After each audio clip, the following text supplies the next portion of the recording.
Hello friends, आपके YouTube channel Krishna question fact में आपका स्वागत है। देखिए फ्रेंड्स, बिहार शिक्षक भर्ती टीआरई 4.0 के लिए फ्रेंड्स हम लोग इस बुक को पूरा कंप्लीट करने वाले हैं, जो कि फ्रेंड्स बीपीएससी का पूर्वावलोकन है घटना चक्र का।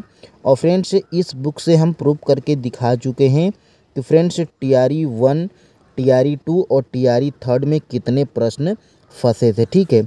और फ्रेंड्स देखिए, आप किसी भी एग्ज़ाम की तैयारी करते हैं तो फ्रेंड्स सबसे पहले उस एग्ज़ाम के प्रीवियस ईयर को देखना बहुत ही ज़रूरी है। देखिए फ्रेंड्स, 1992 से लेकर टीआरई 3 तक जितने प्रश्न आपके बीपीएससी द्वारा पूछे गए हैं फ्रेंड्स, इस बुक में सारे प्रश्न आपके उपलब्ध हैं। ठीक है। तो फ्रेंड्स आज पार्ट नंबर 3 हम लोग करेंगे, जिसमें पार्ट 1 और 2 कर चुके हैं। फ्रेंड्स प्लेलिस्ट बनाई गई है बीपीएससी पूर्वावलोकन घटना चक्र के नाम से, उसमें आप जाके सभी क्लास को आप देख सकते हैं। ठीक है। तो फ्रेंड्स चैनल पे नए हैं तो चैनल को सब्सक्राइब और फ्रेंड्स बेल आइकन की घंटी को भी प्रेस कर लीजिएगा, ताकि फ्रेंड्स नोटिफिकेशन आपको मिलने में प्रॉब्लम ना हो। ठीक है। और फ्रेंड्स वीडियो को लाइक और शेयर ज़रूर करना है। आइए फ्रेंड्स आज की क्लास को स्टार्ट करते हैं। देखिए फ्रेंड्स, यह प्रश्न टीआरई 1 में पूछा जा चुका है। ठीक है। और फ्रेंड्स देखिए, 1878 का वर्नाक्यूलर प्रेस एक्ट किसने रद्द किया था? तो फ्रेंड्स 1878 के वर्नाक्यूलर प्रेस एक्ट को लॉर्ड रिपन के द्वारा रद्द कर दिया गया था। यह देखिए फ्रेंड्स 39वीं बीपीएससी प्री 1994 में पूछा गया प्रश्न है। फ्रेंड्स बहुत बार यह रिपीटेड प्रश्न है, आपके एग्ज़ाम में पूछा गया है और फ्रेंड्स आगे भी पूछा जा सकता है। देखिए फ्रेंड्स, यहाँ पर लॉर्ड रिपन ने 1882 ईस्वी में वर्नाक्यूलर प्रेस एक्ट को रद्द कर दिया गया था। और फ्रेंड्स इसको पारित कौन किया था? तो यहाँ पर देखिए, भारतीय भाषाओं के समाचार पत्रों को अंग्रेजी भाषा के समाचार पत्रों के समान ही स्वतंत्रता दे दी। ज्ञातव्य है कि वर्नाक्यूलर प्रेस एक्ट 1878 में लॉर्ड लिंटन के कार्यकाल में 1876 से 80 के बीच में पारित हुआ था। तो फ्रेंड्स यह आप याद रखेंगे, किसके कार्यकाल में पारित हुआ था? तो लॉर्ड लिंटन के कार्यकाल में। और फ्रेंड्स लॉर्ड रिपन के कार्यकाल में वर्नाक्यूलर प्रेस एक्ट को रद्द कर दिया गया था। अब फ्रेंड्स आगे बढ़ेंगे और देखेंगे लॉर्ड कर्जन द्वारा किस वर्ष इंडियन यूनिवर्सिटीज एक्ट पारित किया गया था। देखिए फ्रेंड्स बहुत ही मस्ट इम्पोर्टेंट प्रश्न है। देखिए 1904 ईस्वी में। देखिए सारे प्रश्न आपके बीपीएससी में पूछे गए प्रश्न हैं। और फ्रेंड्स टीआरई का एग्ज़ाम बीपीएससी लेती है, इसलिए फ्रेंड्स यह सारे प्रश्न आपके लिए इम्पोर्टेंट हो जाते हैं। और फ्रेंड्स जिस बुक से हम लोग बीपीएससी के प्रीवियस ईयर को कर रहे हैं, इस बुक में हम आपको प्रूफ के साथ दिखा चुके हैं कि कितने प्रश्न आपके टीआरई 3 में पूछे गए हैं। ठीक है। तो देखिए, यह बीपीएससी सीडीपीओ का एग्ज़ाम लेती है, उसमें 2018 में यह पूछा गया प्रश्न है, ऑप्शन नंबर सी। अब फ्रेंड्स आगे बढ़ेंगे। भारत में आधुनिक शिक्षा प्रणाली की नींव डाडा द्वारा रखी गई थी। तो फ्रेंड्स भारत में आधुनिक शिक्षा प्रणाली किसके द्वारा? तो 1835 के अधिनियम के द्वारा मैकाले के मिंट्स के कार्यकाल में। ठीक है। तो इसको आप याद रखेंगे, 1835 मैकाले। ठीक है।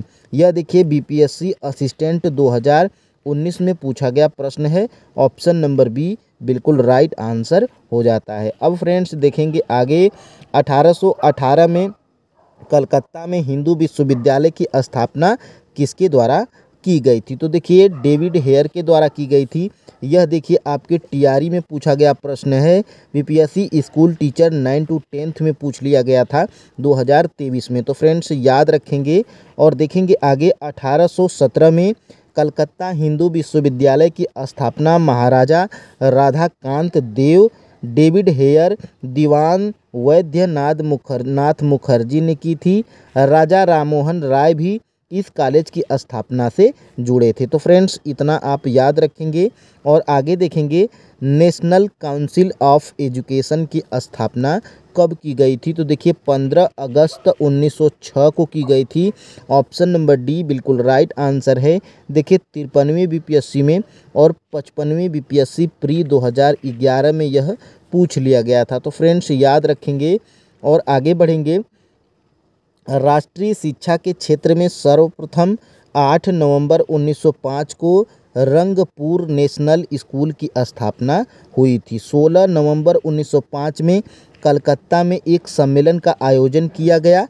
इस सम्मेलन में राष्ट्रीय साहित्यिक, वैज्ञानिक और तकनीकी शिक्षा देने के लिए राष्ट्रीय शिक्षा परिषद नेशनल काउंसिल ऑफ एजुकेशन स्थापित करने का फैसला हुआ था। 15 अगस्त 1906 को सतीश चंद्र मुखर्जी व अन्य द्वारा राष्ट्रीय शिक्षा परिषद की स्थापना की गई थी। तो फ्रेंड्स याद रखेंगे, सारे प्रश्न आपके इम्पोर्टेंट हैं और फ्रेंड्स आपके बीपीएससी में पूछे गए प्रश्न हैं, ठीक है। और इससे जुड़ी जो जानकारी हम नीचे बता रहे हैं फ्रेंड्स, उनको भी आप याद रखेंगे। देखिए 1885 में WC बनर्जी द्वारा इंगित भारतीय राष्ट्रीय कांग्रेस के निम्न उद्देश्यों में से कौन सा उद्देश्य नहीं था। तो देखिए ऑप्शन नंबर सी, शिक्षित वर्ग की पूर्ण सम्मति से महत्वपूर्ण और आवश्यक सामाजिक विषयों पर विचार प्रकट करना, यह क्या था, यह उनके उद्देश्यों में नहीं था। देखिए थोड़ा कठिन प्रश्न है, 66वीं बीपीएससी प्री में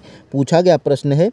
और फ्रेंड्स देखिए क्या क्या उद्देश्य थे, इनको आप एक नज़र में स्क्रीनशॉट ले लेंगे या फ्रेंड्स नोट डाउन कर लेंगे। 1885 ईस्वी में व्योमेश चंद्र बनर्जी द्वारा इंगित भारतीय राष्ट्रीय कांग्रेस के प्रथम अधिवेशन में निम्नलिखित उद्देश्य बताए गए थे। देखिए फ्रेंड्स, देश के हितों की रक्षा करने वाले भारतीयों के बीच संपर्क और मित्रता बढ़ाना, यह एक उद्देश्य था। देशवासियों के बीच जाति, संप्रदाय तथा प्रांतीय पक्षपातों की भावना को दूर करने, उनमें राष्ट्रीय एकता की भावना को विकसित करना, यह एक उद्देश्य था। और फ्रेंड्स देखिए भारत के सभी वर्गों एवं समुदायों को एकत्रित करके उनमें एक राष्ट्र की भावना उत्पन्न करना, यह एक उद्देश्य था। और जनता की मांगों का सूत्रीकरण और उसका प्रस्तुतिकरण करना, यह एक उद्देश्य में से था, ठीक है। ज्ञात है कि सामाजिक मुद्दों को प्रारंभ में कांग्रेस के मंच से नहीं उठाए जाने का प्रावधान या व्यवस्था थी। अब फ्रेंड्स आगे बढ़ेंगे और देखेंगे शिक्षा में सुधार हेतु ब्रिटिश सरकार ने सैडलर विश्वविद्यालय आयोग कब नियुक्त किया था। तो देखिए 1917 में नियुक्त किया गया था। शिक्षा में सुधार करने के लिए ब्रिटिश सरकार के द्वारा सैडलर विश्वविद्यालय आयोग, देखिए कब, 1917 में। 48वीं बीपीएससी, 52वीं बीपीएससी प्री 2008 में यह प्रश्न पूछ लिया गया था। Option number B. अब फ्रेंड्स आगे बढ़ेंगे और देखेंगे 1940 में पटना महिला महाविद्यालय की स्थापना निम्नलिखित में से किस समाज द्वारा की गई थी। तो देखिए sisters of the apostolic Carmel, इसको आप याद रखेंगे। देखिए यह 68वीं बीपीएससी प्री हाल ही में 2023 में यह प्रश्न पूछ लिया गया था, ठीक है। तो देखिए फ्रेंड्स जो अभी हाल ही में पूछे गए हैं 2020 के बाद, इनके प्रश्नों को आपको बहुत ही अच्छे तरीके से ध्यान में रखना है, ठीक है।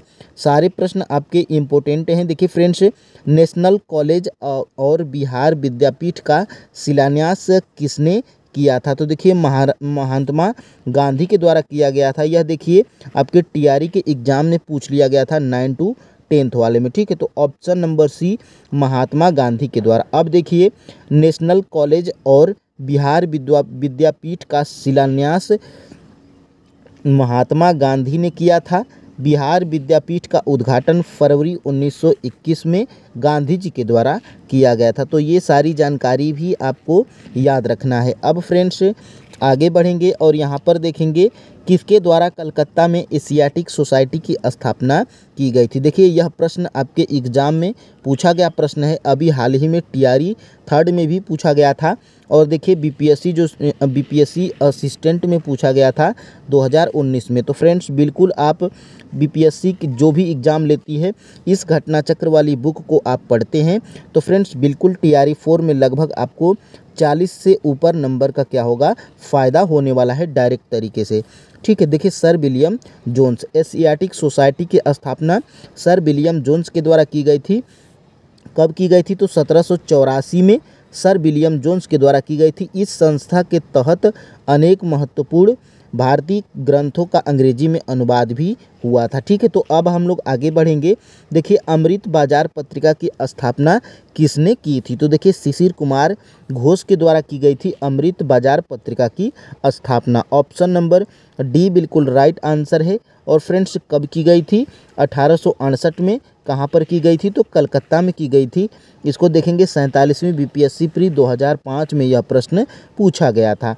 अब देखिए फ्रेंड्स आगे बढ़ेंगे और देखिए यहाँ पर कुछ और इसके बारे में दिया गया है कि अमृत बाजार पत्रिका की स्थापना मोतीलाल घोष तथा शिशिर कुमार घोष ने 1868 में कलकत्ता में की थी। प्रारंभ में यह बंगाली भाषा में प्रकाशित होती थी। 1878 ईस्वी में देसी भाषा प्रेस अधिनियम से बचने के लिए रातों रात अंग्रेजी भाषा में रूपांतरित हो गई थी। गिरीश चंद्र घोष ने बंगाली का प्रकाशन 1862 ईस्वी में किया था, जिसे 1879 में एस.एन. बनर्जी ने ले लिया तथा हिंदू पैट्रियाट की स्थापना भी गिरीश चंद्र घोष ने की। बाद में हरिश्चंद्र मुखर्जी इसके संपादक बने थे। तो फ्रेंड्स इससे जुड़ी जानकारी भी आपको याद रखनी है। अब देखिए यहाँ पर निम्न अखबारों में से कौन सा मुख्यतः उदारवादियों की नीतियों का प्रचारक था? तो इसको आप याद रखेंगे। लीडर नाम का एक अखबार था जो फ्रेंड्स मुख्यतः उदारवादियों की नीतियों का प्रचारक था। अब इसको आप याद रखेंगे। और यहाँ पर देखिए यह 47वीं बीपीएससी प्री 2005 में यह प्रश्न पूछ लिया गया था। फ्री ग्रेस जर्नल एक न्यूज एजेंसी थी। यंग इंडिया एक साप्ताहिक पत्रिका थी जिसे महात्मा गांधी द्वारा प्रकाशित करते थे। लीडर समाचार पत्र के संपादक मदन मोहन मालवीय। तो फ्रेंड्स इनको भी आप याद रखेंगे कि लीडर समाचार पत्र के संपादक कौन थे? तो मदन मोहन मालवीय थे। मालवीय उदारवादी दल के नेता थे। इसके माध्यम से उदारवादी अपनी नीतियों का प्रचार करते थे। किसके माध्यम से? तो लीडर नामक समाचार पत्र के माध्यम से। अब फ्रेंड्स आगे बढ़ेंगे और देखेंगे निम्नलिखित में से कौन सा एक राष्ट्रवादी समाचार पत्र नहीं था। तो फ्रेंड्स देखिए इसमें से कौन सा राष्ट्रवादी समाचार पत्र नहीं था?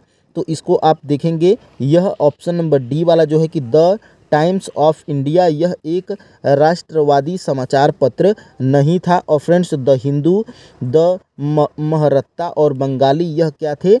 एक राष्ट्रवादी समाचार पत्र थे। अब इस यह देखिए बीपीएससी प्री 2018 में पूछ लिया गया था। इसको फ्रेंड्स आप अगर यहाँ पर देखेंगे, the times of India British सरकार का समर्थक था, न कि राष्ट्रवादी। द हिंदू, बंगाली और मराठा महरत्ता, जिसको मराठा महरत्ता के नाम से जानते हैं, प्रमुख राष्ट्रवादी समाचार पत्र थे। तो इनको आप याद रखेंगे। 1784 में एशियाटिक सोसाइटी ऑफ बंगाल का आरंभ किसने किया था? तो देखिए यह कितनी बार पूछा गया है। यह देखिए सर विलियम जोन्स के द्वारा किया गया था। इसको आप याद रखेंगे। यह देखिए बीपीएससी स्कूल टीचर 2023 में यह पूछ लिया गया था। ठीक है। अब देखिए एशियाटिक सोसाइटी ऑफ बंगाल की स्थापना 1784 में विलियम जोन्स के द्वारा कलकत्ता में की गई थी। स्थित फोर्ट विलियम ने की थी। ठीक है, तो इसको आप याद रखेंगे। अब देखिए मुद्रण यंत्र को भारत में 16वीं सदी के मध्य में पहली बार कौन लाए थे? तो पुर्तगाली मिशनरी लाए थे। यह देखिए बीपीएससी सीडीपीओ 2005 में यह पूछ लिया गया था। तो इसको आप याद रखेंगे। भारत में 16वीं सदी के मध्य में मुद्रण यंत्र को पहली बार पुर्तगाली जेसुइट मिशनरी गोवा में लेकर आए थे। तो इसको आप याद रखेंगे। और यहाँ पर देखिए राष्ट्रवादियों के दैनिक समाचार पत्र द हिंदू नेशन का प्रकाशन कब प्रारंभ हुआ था? तो 1931 ईस्वी में। इसको आप याद रखेंगे। यह देखिए स्कूल टीचर जो कि हेडमास्टर वाला हुआ था, उसमें देखिए यह 10/12/2023 को यह पूछा गया था। तो इसको आप याद रखेंगे। यहाँ पर देखिए द इंडियन नेशन एक स्वतंत्र राष्ट्रवादी दैनिक समाचार पत्र था जो न्यूज़पेपर एंड कंपनी द्वारा बिहार की राजधानी पटना से प्रकाशित किया जाता था। इस दैनिक समाचार पत्र का प्रकाशन 1931 ईस्वी से प्रारंभ हुआ था। तो इसको आप याद रखेंगे। और यहाँ पर देखेंगे भारत में मीडिया को नियंत्रित करने के लिए एक्ट कब कब पारित किए गए थे। तो देखिए ऑप्शन नंबर ए को पहले आपको याद रखना है। 1835 में, 1867 में, 1878 में और 1908 में। यह देखिए कितनी बार पूछा गया है। तो यह देखिए 56वें बीपीएससी प्री में और 59वीं बीपीएससी प्री 2015 में यह प्रश्न पूछ लिया गया था। तो फ्रेंड्स इनको आपको याद रखना है। और आगे देखेंगे विधानों की दमनकारी नीतियों को उजागर करने के कारण सर्वप्रथम 1835 में प्रेस एक्ट का ऐलान किया गया था। प्रेस और पुस्तकों का पंजीकरण अधिनियम 1867 पारित किया गया था। गवर्नर जनरल लॉर्ड लिंटन ने 1878 में वर्नाक्यूलर प्रेस एक्ट पारित किया गया था, जिसके तहत बिना सरकार की इजाज़त के कोई पत्र नहीं निकाला जा सकता था। ठीक है, जिसमें अंग्रेजी सरकार की आलोचना हो। इसके अतिरिक्त प्रेस पर नियंत्रण का एक्ट लॉर्ड मिंटो ने वर्ष 1908 में पारित किया गया था। तो ये बेसिक जानकारी है, आपको याद रखना है। अमेरिका में फ्री हिंदुस्तान अखबार किसने शुरू किया था?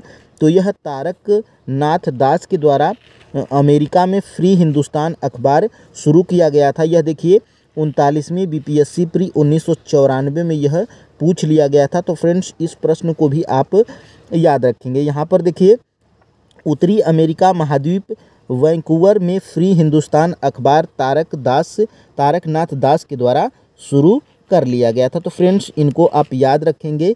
और यहाँ पर फ्रेंड्स आगे बढ़ेंगे तो देखिए क्रांतिकारी गतिविधियों के साथ कौन सी पत्रिका जुड़ी नहीं थी। ठीक है, तो यंग इंडिया जो पत्रिका थी यह क्रांतिकारी गतिविधियों से बिल्कुल नहीं जुड़ी थी। तो इनको आप याद रखेंगे।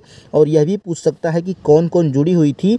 तो संध्या, गदर और युगांतर यह एक ऐसी पत्रिका थी तीनों जो कि क्रांतिकारी गतिविधियों के साथ में जुड़ी हुई थी। ठीक है, यह देखिए 60 और 62वीं बीपीएससी प्री 2016 में यह प्रश्न पूछ लिया गया था।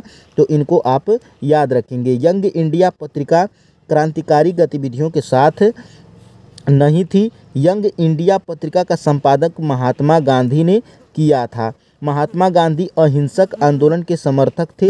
1913 में लाला हरदयाल और सोहन सिंह भाकना ने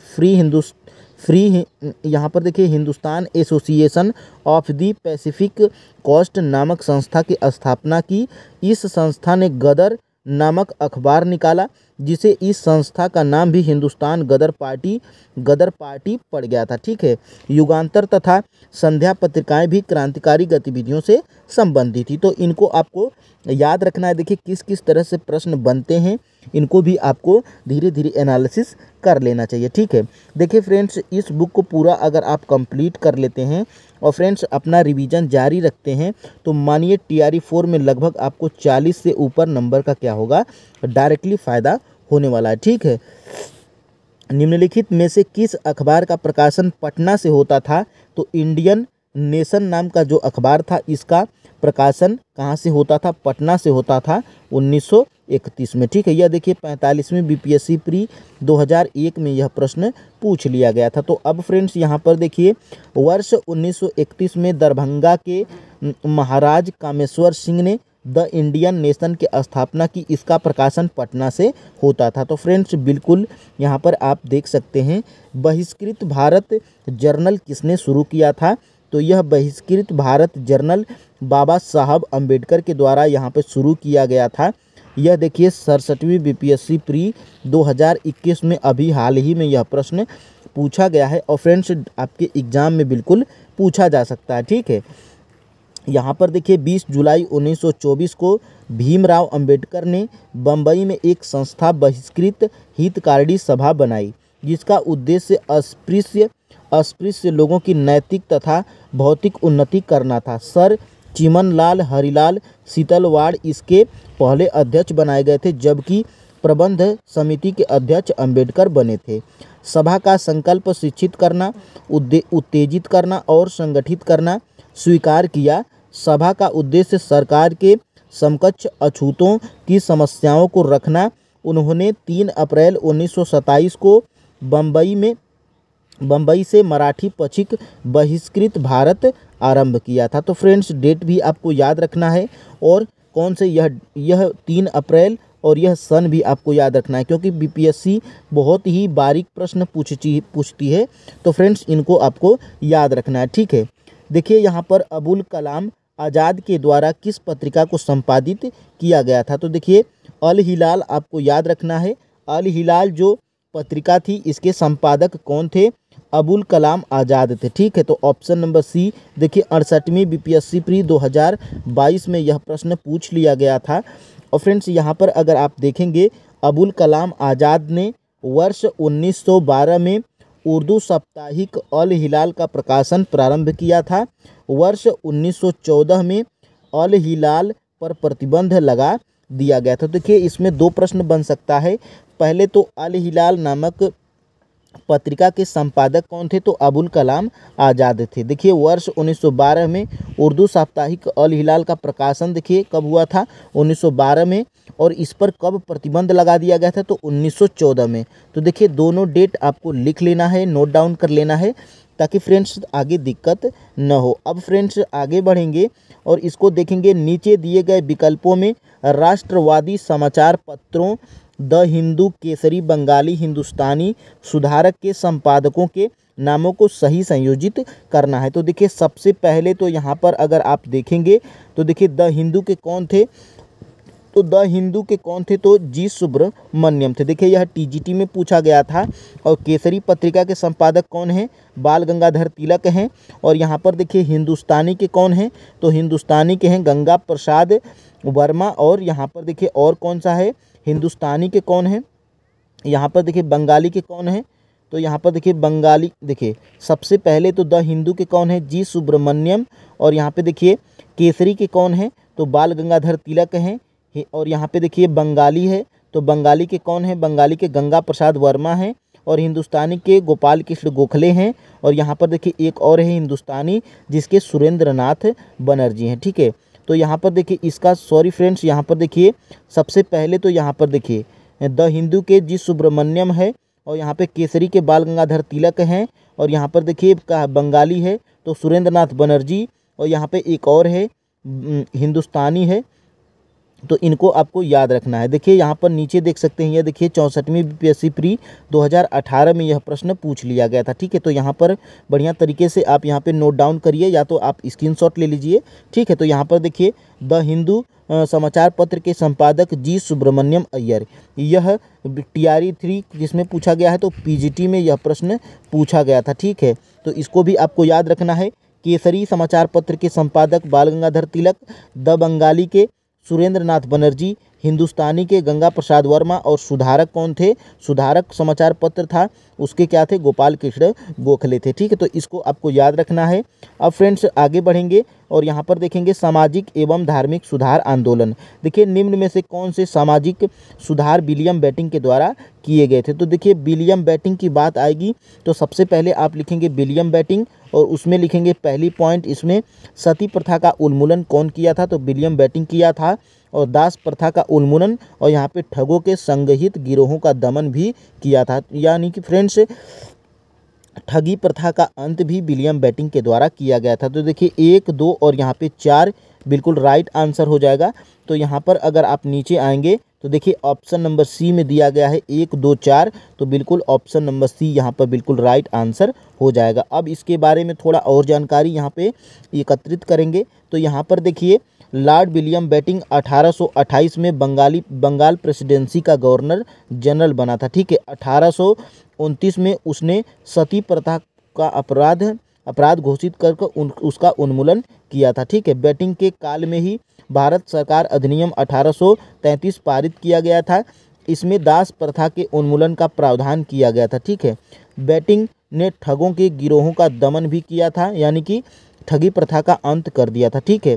तो यहाँ पर देखिए राइट आंसर कौन सा है? ऑप्शन नंबर सी है। अब देखिए भारतीय पुनर्जागरण आंदोलन के पिता कौन थे? तो देखिए राजा राममोहन राय को माना जाता है भारतीय पुनर्जागरण आंदोलन के पिता, ठीक है। तो देखिए 53वीं और 55वीं बीपीएससी प्री 2011 में यह प्रश्न बना था और फ्रेंड्स आगे भी बनाया जा सकता है। राजा राममोहन राय को भारतीय पुनर्जागरण का पिता कहा जाता है, भारतीय राष्ट्रवाद का पैगंबर, अतीत और भविष्य के मध्य सेतु। और फ्रेंड्स यहाँ पर देखिए भारतीय राष्ट्रवाद का जनक, आधुनिक भारत का पिता, नव भारत का पैगंबर, प्रथम आधुनिक पुरुष, युगदूत। यानी कि फ्रेंड्स इनको इतने नामों से जाना जाता है कि इनको राजा राममोहन राय को। अब फ्रेंड्स देखिए नव भारत पैगंबर कौन कहलाया, तो राजा राममोहन राय। यह देखिए आपके बीपीएससी स्कूल टीचर 11 to 12 में पूछा गया था बीपीएससी में, ठीक है। तो इसको भी फ्रेंड्स आप याद रखेंगे, नव भारत का पैगंबर, या तो फ्रेंड्स आप यहाँ पर इनको राजा राममोहन राय लिख के, और फ्रेंड्स इनको जितने नामों से जाना जाता है इसको आप स्क्रीनशॉट ले सकते हैं, या तो फ्रेंड्स आप इसको नोट डाउन भी कर सकते हैं। अब देखिए अब आगे बढ़ेंगे और यहाँ पर देखेंगे निम्नलिखित में कौन आत्मीय सभा के संपादक थे। तो देखिए आत्मीय सभा की बात आएगी तो राजा राममोहन को आप टिक करेंगे। देखिए 41वीं बीपीएससी प्री 1996 में यह प्रश्न पूछा गया था, ऑप्शन नंबर ए। अब देखिए हिंदू धर्म के एकेश्वरवादी मत का प्रचार करने के लिए 1815 ईस्वी में राजा राममोहन राय ने अपने युवा समर्थकों के सहयोग से आत्मीय सभा की स्थापना की थी। कब की थी? 1815 में। तो फ्रेंड्स बिल्कुल आपको याद रखना है कि आत्मीय सभा के संपादक की स्थापना कौन किए थे, तो राजा राममोहन राय। और कब किए थे? तो 1815 में। उन्होंने मूर्ति पूजा की आलोचना की और सप्रमाण यह विचार व्यक्त किया कि हिंदुओं के सभी प्राचीन मौलिक धर्म ग्रंथों ने एक ब्रह्म का उपदेश दिया है। इसके समर्थक में उन्होंने वेदों और 5 मुख्य उपनिषदों का बंगला भाषा में अनुवाद भी किया था। तो फ्रेंड्स देखिए बहुत ही यहाँ पर इम्पोर्टेंट तथ्य है, इनको आपको याद रखना है। ब्रह्म समाज की स्थापना कब हुई थी? देखिए यह 41वीं बीपीएससी प्री 1996 में पूछा गया था, जिसमें कि इसको स्टार मार्क मिला था, यानी कि यह प्रश्न डिलीट करके नंबर सभी को दे दिया गया था। क्यों दिया गया था इसको आप नीचे देखेंगे। देखिए इसमें 1820 राजा राममोहन राय के द्वारा ब्रह्म समाज की स्थापना कब की गई थी? तो 20 अगस्त 1828 को, ठीक है। और इसमें 1828 नहीं था, इसलिए फ्रेंड्स यहाँ पर इसको विवाद में रखा गया था, ठीक है। राजा राममोहन राय द्वारा ब्रह्म समाज की स्थापना कब की गई थी? तो देखिए यहाँ पर 1828 में। तो ऑप्शन नंबर सी को आपको याद रखना है, ठीक है। अब फ्रेंड्स डेट भी आपको याद रखना है, 20 अगस्त। सती को गैर कानूनी किसने घोषित किया था? तो ऊपर हम बता चुके हैं, विलियम बेटिंग। यानी कि फ्रेंड्स सती प्रथा का उन्मूलन कौन किया था? तो विलियम बेटिंग के द्वारा किया गया था, ठीक है। यह देखिए 63वीं बीपीएससी प्री 2017 में पूछा गया है, अभी हाल ही में 2-4-5 साल पहले, ठीक है। अब देखिए आगे देखेंगे, लॉर्ड विलियम बेटिंग ने दिसंबर 1829 में नियम 17 द्वारा सती प्रथा पर प्रतिबंध लगा दिया था। प्रारंभ में यह कानून केवल बंगाल प्रेसिडेंसी में लागू किया गया, परंतु 1830 में इसे बम्बई और मद्रास प्रेसिडेंसियों में भी लागू कर दिया गया था। तो इसको आपको याद रखना है। और यहाँ पर देखिए फराजी आंदोलन के विरोध में 1893 में ढाका में ताईयूनी आंदोलन कौन चलाया था? तो जौनपुर के करामत अली। देखिए बहुत ही इम्पोर्टेंट प्रश्न है, आपके एग्जाम में पूछा जा सकता है, ठीक है। यह देखिए बीपीएससी सीडीपीओ का एग्जाम लेती है, जो कि 2018 में यह प्रश्न पूछ लिया गया था। देखिए फराजी आंदोलन के विरोध में 1838-39 में ढाका में ताईयूनी आंदोलन चलाया गया था, जिसका नेतृत्व जौनपुर के करामत अली ने किया था। फराजी आंदोलन की शुरुआत 1818 ईस्वी में। तो इसको भी आपको याद रखना है। और यहाँ पे देखिए हाजी शरीअतुल्लाह ने की थी। इस आंदोलन का प्रमुख क्षेत्र पूर्वी बंगाल था तथा इसका उद्देश्य क्षेत्र के मुसलमानों के बीच मौजूद सामाजिक नवाचारों या गैर इस्लामिक प्रथाओं का उन्मूलन करना था, ठीक है। तो इसको भी आपको याद रखना है। यहाँ पर देखिए कुछ नोट करके लिखा गया है, क्या लिखा गया है इसको भी आप लोग याद रखेंगे। ताईयूनी आंदोलन का प्रारंभ 1839 में हुआ था, न कि 1893 में। आयोग ने इस प्रश्न को मूल्यांकन से बाहर कर दिया था, ठीक है। तो इसको भी आपको याद रखना है। पंजाब हिंदू सभा की स्थापना किस वर्ष हुई थी? तो देखिए 1909 में। यह देखिए बीपीएससी सीडीपीओ का एग्जाम लेती है, 2018 में यह प्रश्न पूछ लिया गया था, ऑप्शन नंबर बी। तो फ्रेंड्स याद रखेंगे। और आगे देखेंगे, अखिल भारतीय स्तर पर स्थापना से पूर्व प्रांतीय स्तर पर हिंदू महासभा स्थापित की गई थी। सबसे पहले पंजाब प्रांत में वर्ष 1909 में पंजाब हिंदू महासभा की स्थापना की गई थी। पंजाब के बाद बंगाल तथा संयुक्त प्रांत में हिंदू सभा की स्थापना हुई थी। राष्ट्रीय स्तर पर हिंदू महासभा की स्थापना अप्रैल 1915 में हरिद्वार में कुंभ मेले के दौरान की गई थी। तो फ्रेंड्स याद रखेंगे। और यहाँ पर देखिए वर्ष 1928 में बिहार में रविदास सभा का गठन किसने किया था? तो यहाँ पर आप देख सकते हैं जगजीवन राम। देखिए सीडीपीओ के 2018 में यह बीपीएससी पूछा था, ऑप्शन नंबर सी। अब फ्रेंड्स यहाँ पर देखेंगे वर्ष 1928 में बिहार में रविदास सभा का गठन जगजीवन राम ने किया था। जगजीवन राम ने अखिल भारतीय दलित वर्ग संघ की स्थापना में महत्वपूर्ण भूमिका निभाई, जो वर्ष 1935 में अस्पृश्यों के लिए समानता प्राप्त करने के लिए समर्पित संगठन था। जगजीवन राम वर्ष 1937 में बिहार विधानसभा के लिए चुने गए थे, जिसके बाद उन्होंने ग्रामीण श्रम आंदोलन का आयोजन भी किया था। ठीक है, तो इसको आप याद रखेंगे। देखिए जो अंतिम सरकार बनी थी उसमें जगजीवन राम क्या थे? श्रम मंत्रालय यानी कि श्रम मंत्री थे। तो फ्रेंड्स यह देखिए टीआरई 1 में पूछा गया था यह प्रश्न, तो इसको भी आपको याद रखना है। यहाँ पर देखिए प्रार्थना समाज के संस्थापक कौन हैं? तो आत्मा राम पांडु रंग थे। यह देखिए 53वीं 55वीं बीपीएससी प्री 2011 में यह प्रश्न पूछा गया था, तो इसको भी आपको याद रखना है। प्रार्थना समाज की स्थापना 1867 में बम्बई में आचार्य केशव चंद्र सेन की प्रेरणा से आत्मा राम पांडुरंग द्वारा की गई थी। महादेव गोविंद रानाडे इस संस्था 1869 में जुड़े थे। इस संस्था का प्रमुख उद्देश्य जाति प्रथा का विरोध, स्त्री पुरुष विवाह की आयु में वृद्धि, विधवा विवाह एवं स्त्री शिक्षा को प्रोत्साहन देना था। रानाडे का सामाजिक सुधार आंदोलन 19वीं शताब्दी के अंत तक सफलतापूर्वक जारी रहा था। तो फ्रेंड्स ये सारे तथ्य भी आपको याद होने चाहिए। अब देखिए भारतीय स्वतंत्रता संग्राम के दौरान प्रार्थना समाज की स्थापना किसने की थी? तो यह देखिए आत्मा रंग पांडु रंग, इसको आप याद रखेंगे। यह देखिए बीपीएससी असिस्टेंट 2019 में यह प्रश्न पूछा गया है। 19वीं शताब्दी के उत्तरार्ध में नव हिंदुवाद न्यू हिंदुस्म के सर्वश्रेष्ठ प्रतिनिधि थे। तो देखिए स्वामी विवेकानंद थे। 41वीं बीपीएससी प्री 1996 में यह प्रश्न पूछा गया है, ऑप्शन नंबर बी। अब फ्रेंड्स यहाँ पर आगे बढ़ेंगे। इनमें से किसने 1893 में शिकागो में आयोजित धर्म संसद में भाग लिया था? तो देखिए स्वामी विवेकानंद। देखिए 66वीं बीपीएससी प्री 2020 में ऑप्शन नंबर बी यह प्रश्न बिल्कुल पूछा गया है। स्वामी विवेकानंद ने रामकृष्ण मिशन की स्थापना किस वर्ष की थी? तो 1897 आपको याद रखना है। यह देखिए 41वीं बीपीएससी प्री 1996 में यह प्रश्न पूछा गया है। दयानंद सरस्वती द्वारा स्थापित तो आर्य समाज आपको याद रखना है। आर्य समाज की स्थापना या आर्य समाज के संस्थापक कौन थे? तो दयानंद सरस्वती थे। अब फ्रेंड्स आगे बढ़ेंगे और यहाँ पर देखिए स्वामी दयानंद द्वारा आर्य समाज की स्थापना की गई थी, तो कब? 1875 में। देखिए बीपीएससी सीडीपीओ का एग्जाम लेती है और प्री 2005 में यह प्रश्न पूछ लिया गया था। आर्य समाज की स्थापना किसने की थी? तो यहाँ पर देखिए Dayanand Saraswati, option number C. देखिए 66वीं बीपीएससी प्री जो री एग्जाम हुआ था उसमें 2020 में यह प्रश्न पूछा गया है। अब फ्रेंड्स देखिए किसने 1873 में सत्य शोधक समाज की स्थापना की? तो ज्योतिबा फुले को आपको याद रखना है। जहाँ सत्य शोधक समाज हो वहाँ पर ज्योतिबा फुले को आप टिक करेंगे। यह देखिए ऑप्शन नंबर बी 40वीं बीपीएससी प्री यहाँ पर देखिए 1995 में यह प्रश्न पूछा गया था। 1873 में सत्य शोधक समाज की स्थापना ज्योतिबा फुले ने की। इनका जन्म 1872-73 में एक माली के घर हुआ था। इन्होंने शक्तिशाली गैर ब्राह्मण आंदोलन का संचालन किया।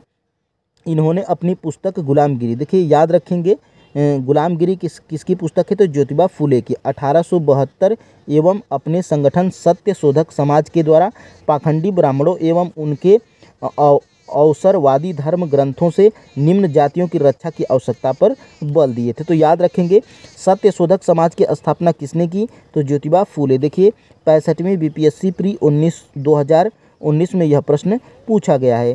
थियोसॉफिकल सोसाइटी की स्थापना किसने की? तो यहाँ पर देखिए 1875 में किसने की? मैडम HP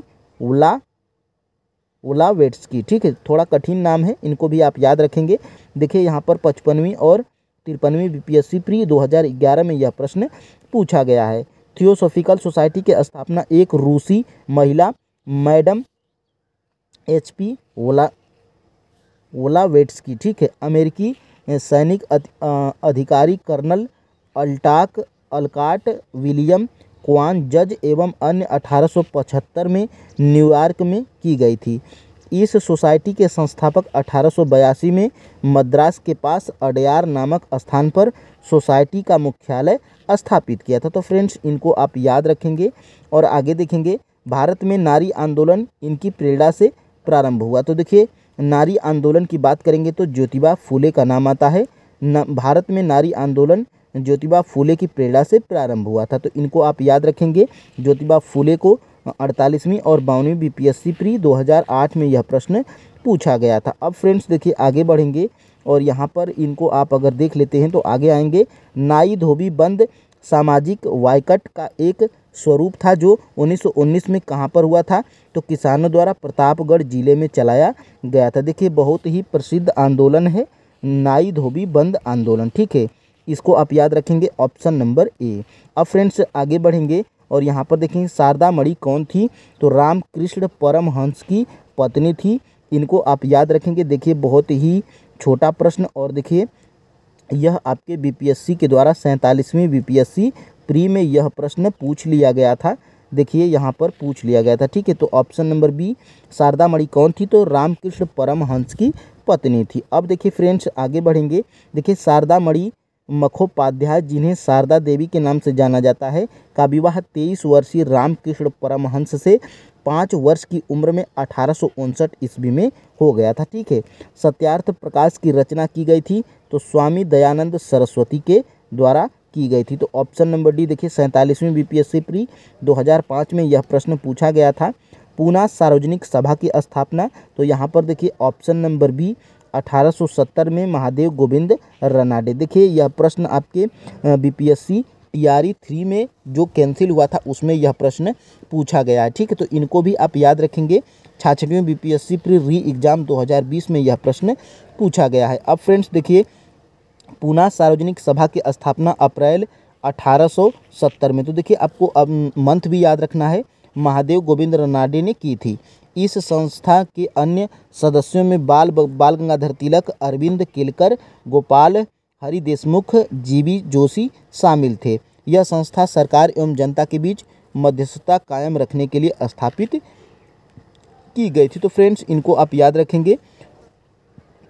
1905 में सर्वेंट्स ऑफ इंडिया सोसाइटी की स्थापना किसके द्वारा की गई थी, तो गोपाल कृष्ण गोखले के द्वारा। तो इनको भी आप याद रखेंगे। और फ्रेंड्स आगे बढ़ेंगे। देखिए वर्ष 1905 में पूना में गोपाल कृष्ण गोखले ने भारत सेवक मंडल सर्वेंट्स ऑफ इंडिया सोसाइटी की स्थापना की थी। तो इनको भी आप याद रखेंगे। और इसमें आगे देखेंगे तो भारत सेवक समाज की स्थापना किसने की थी, तो गोपाल कृष्ण गोखले। देखिए वही प्रश्न थोड़ा घुमा फिरा के पूछा है, तो इनको आप याद रखेंगे। देखिए यहाँ पर अगर आप आएंगे सूची 1 और सूची 2 को सुमेल कीजिए, ठीक है। तो भारत सेवक समाज और भारत सेवक समाज का, तो देखिए इसका आंसर क्या है, ऑप्शन नंबर 1 है, यानी कि 213, ठीक है। तो यहाँ पर देखिए 213, तो यानी कि समाज भारत सेवक समाज तो गोपाल कृष्ण गोखले, और तत्वबोधिनी सभा के तो देवेंद्र नाथ टैगोर, और यहाँ पे आत्मीय सभा की बात करेंगे तो केशव चंद्र सेन थे, ठीक है। तो इनको आप याद रखेंगे 214, ठीक है। तो देखिए 69वीं बीपीएससी अभी हाल ही में 2023 में यह प्रश्न पूछा गया था, ठीक है। तो देखिए यहाँ पर इसको आप स्क्रीनशॉट जल्दी से ले लीजिए। भारत सेवक समाज गोपाल कृष्ण गोखले, तत्वबोधिनी देवेंद्र नाथ टैगोर, और आत्मीय सभा देखिए राजा राम मोहन राय। और हम आपको क्या बता चुके हैं, ऊपर गलत बताए हैं, थोड़ा इनको आप यहाँ पे ध्यान दीजिएगा। देखिए यहाँ पर आत्मीय सभा तो राजा राम मोहन राय हैं, ठीक है। तो इनको भी आपको याद रखना है। और फ्रेंड्स आगे बढ़ेंगे और यहाँ पर देखेंगे कांग्रेस से पूर्व की स्थापित राजनीतिक संस्थाएं, ठीक है। तो इनको देखिए इसमें 1 या 2 ही प्रश्न लिए हैं, इसको हम लोग आगे पढ़ेंगे। देखिए सबसे पहले प्रश्न को देखेंगे तो बम्बई प्रेसिडेंसी एसोसिएशन की स्थापना किसने की थी, तो इसमें देखिए उपर्युक्त में से कोई नहीं, या तो एक से अधिक है। क्योंकि फ्रेंड्स यहाँ पर अगर आप नीचे आएंगे तो देखिए, आप इसको नोट डाउन करिए या स्क्रीनशॉट लीजिए जल्दी से। 1885 ईस्वी में बम्बई प्रेसिडेंसी एसोसिएशन की स्थापना फिरोज शाह मेहता, केटी तेलंग और बदरुद्दीन तैयब जी ने किया था। इसका उद्देश्य लोगों में राजनीतिक विचारों का प्रसार करना था। ठीक है, तो इसमें देखिए, इसमें उपर्युक्त 3 नाम दिया है। बम्बई प्रेसिडेंसी एसोसिएशन की स्थापना किनके द्वारा? तो फिरोज शाह मेहता, केटी तेलंग और बदरुद्दीन तैयब जी। ठीक है, तो इनके इसी के लिए यह एक से अधिक हो गया था, तो इसलिए ऑप्शन नंबर ई हो गया था। ठीक है, देखिए 63वीं बीपीएससी प्री 2017 में यह प्रश्न पूछ लिया गया था। और फ्रेंड्स, तो आज के लिए इतना ही। और फ्रेंड्स, क्लास कैसी लगी है कमेंट करके आप ज़रूर बताइएगा। और फ्रेंड्स, प्लेलिस्ट बनी है, उसमें आप क्लास 1 और क्लास 2 देख सकते हैं। देखिए फ्रेंड्स, TRE 4 जरूर आएगा, इसलिए आप निश्चिंत रहिए। इस बुक को आप पूरा अगर कंप्लीट कर लेते हैं तो TRE 4 में लगातार आपको 40 या 50 नंबर का डायरेक्टली फ़ायदा होने वाला है। या तो आप 1 to 5 का एग्ज़ाम देते हैं, या तो फ्रेंड्स जूनियर का 6 to 8 का, या तो 9 to 10 का, या तो फ्रेंड्स 11 12 का, या तो TGT PGT किसी का भी एग्ज़ाम देते हैं। देखिए TRE 4 के लिए BPSC का प्रीवियस ईयर पढ़ना आपके लिए बहुत ही ज़रूरी है। तो फ्रेंड्स, आज के लिए इतना ही। धन्यवाद। जय हिंद। कल मिलेंगे अगली क्लास के साथ।